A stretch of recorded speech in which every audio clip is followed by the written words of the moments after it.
The laughter died instantly when Marcus Thompson walked through the door. 6'4" with shoulders like granite, the gun shop owner's presence commanded respect even before anyone knew who he was. His eyes, sharp as a hawk's, scanned the room until they landed on the group of men snickering at the nervous single father fumbling with a small revolver at the counter. In that moment, everything changed. Hey there, friends. If this is your first time joining us, make sure to hit that like button and subscribe to our channel for more stories that remind us of the humanity we sometimes forget exists in this world. Trust me, you'll want to stay until the end of this one. Michael Chen never thought he'd set foot in a gun shop. As an elementary school art teacher and single father to 8-year-old Lily, weapons had never been part of his world. But 3 break-ins in his neighborhood in the past month, including one next door while the family was home, had changed everything. The police response times were getting longer, and the fear in Lily's eyes when she heard strange noises at night was breaking his heart. I just need something simple, Michael explained to the young clerk, his voice barely audible over the conversations around him. Something I can learn to use safely. For protection. He was out of his element, dressed in a cardigan and khakis, his reading glasses perched on his nose as he squinted at the display case. His slender hands trembled slightly as the clerk placed a small revolver on the counter. This is our most basic model. Good for beginners, reliable, not too much kickback, the clerk explained. From the corner of the shop, 4 men in hunting gear watched the exchange with growing amusement.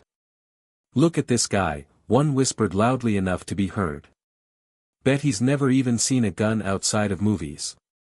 Probably shoots with his eyes closed, another added, triggering muffled laughter.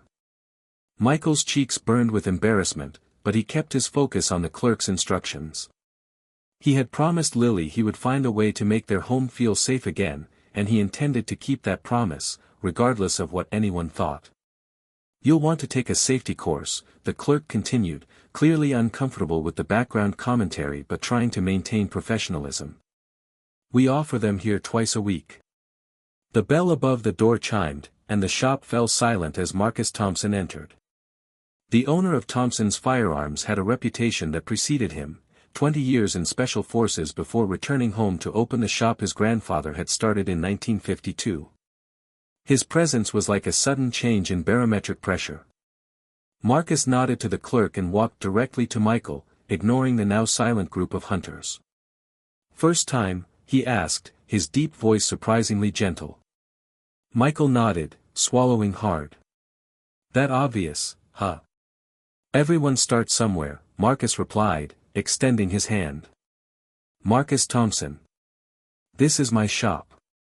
Michael Chen. I teach art at Westridge Elementary. The hunters exchanged glances, clearly recognizing the owner's name. Marcus studied Michael for a moment. Mind if I ask why you're looking to purchase a firearm today? Michael hesitated, then spoke with quiet determination. I'm raising my daughter alone since my wife passed 3 years ago. There have been break-ins nearby. Last week, someone tried our back door while we were sleeping. His voice cracked slightly. Lily, that's my daughter, she's been having nightmares. I need to know I can protect her if something happens. Marcus nodded, his expression softening. Follow me, he said, leading Michael to a different display case. This isn't about the biggest gun or looking tough. It's about finding something you can handle confidently in an emergency. As they walked away, Marcus paused near the group of hunters. Gentlemen, if you're not here to make a purchase, the coffee shop down the street might be a better place to socialize. His tone was polite but left no room for argument.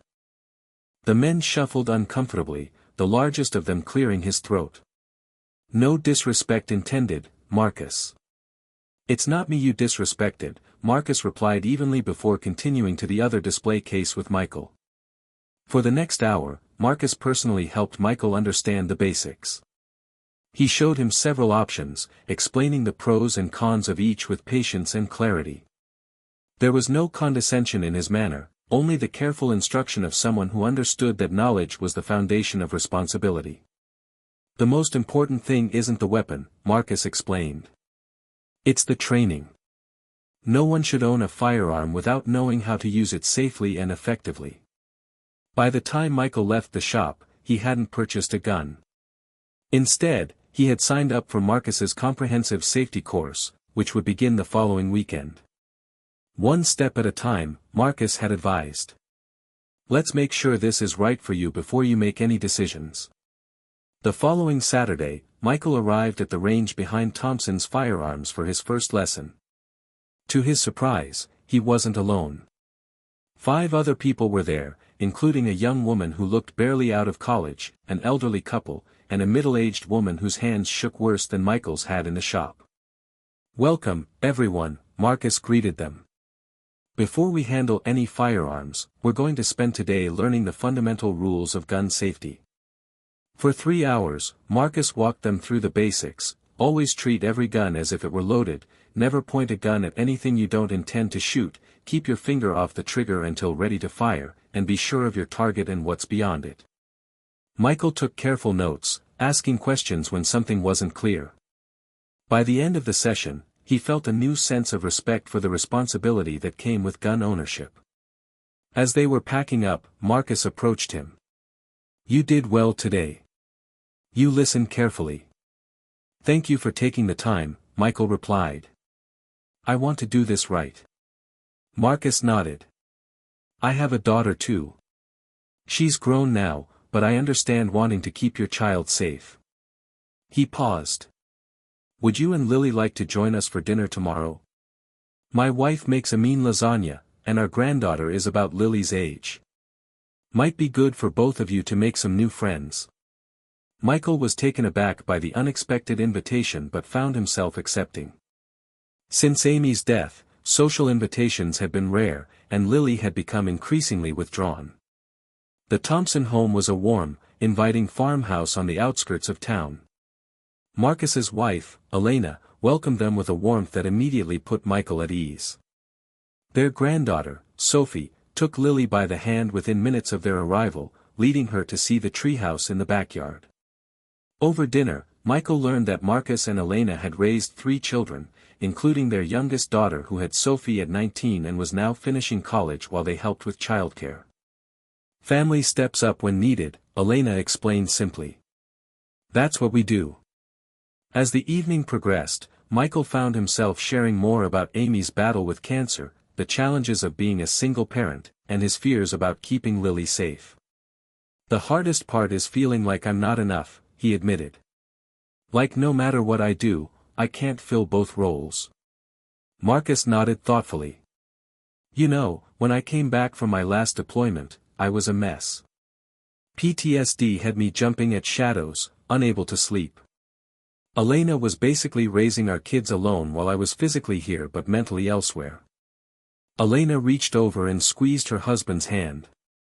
"What changed?" Michael asked. "Community," Marcus replied. "I found people who understood, who helped me find my way back. Not by fixing me, but by standing with me while I figured it out myself." He looked out the window where Lily and Sophie were chasing fireflies in the twilight. Sometimes strength isn't about handling everything alone. It's about knowing when to reach out. Over the next few weeks, Michael completed the safety course. He learned proper stance, grip, sight alignment, and trigger control.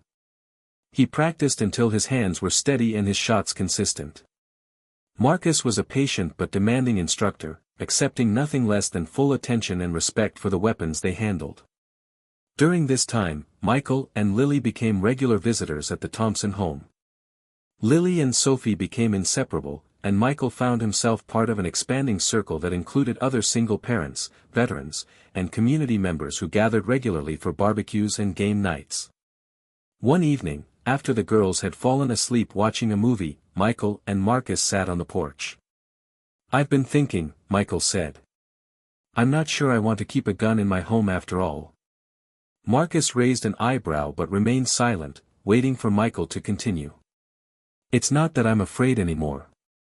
The training has been invaluable. But I've realized something these past weeks." Michael looked out at the peaceful night. "The security I was looking for wasn't really about having a weapon. It was about not feeling alone. Marcus nodded slowly. What are you thinking instead? I'm installing better locks and a security system next week. And? Michael smiled slightly, I'm getting a dog. The shelter has a retired police dog who needs a home, great with kids but still has his training. Lily's over the moon about it. Sounds like a solid plan, Marcus approved. Though I hope you'll still come to our Sunday dinners. Try and stop us, Michael laughed. Lily would never forgive me if I kept her from Sophie. 2 months later, Michael was back at Thompson's Firearms, but not as a customer.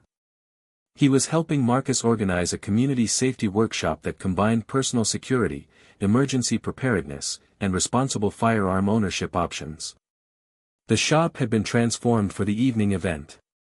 Tables were set up with information on everything from home security systems to self-defense classes. Local police officers, firefighters, and EMTs were on hand to answer questions and demonstrate basic emergency techniques.